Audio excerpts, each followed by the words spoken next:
Good morning, good afternoon, good evening, kung saan man kayong lupalop ng mundo. Andito tayo para kumain. Medyo late na tayo ngayon, almost 3 o'clock. Oh my gosh.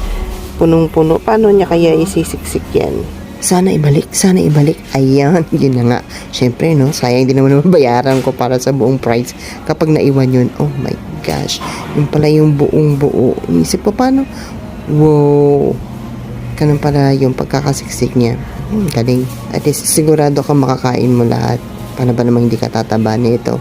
Anyways, so buong doner kebab ang in-order natin kasama ng chips sa mga bata. Plus may 3 special sauces na kasama yan. And a drink, cause why not? Coconut. At nga ganun mga girls, kapag itong nakasimangang pagkakain na ang saya-saya. Tingnan mo yun, parang shout for joy siya. Bon appetit. Bon apple. Bon appetit. Ang sabi mo? I miss these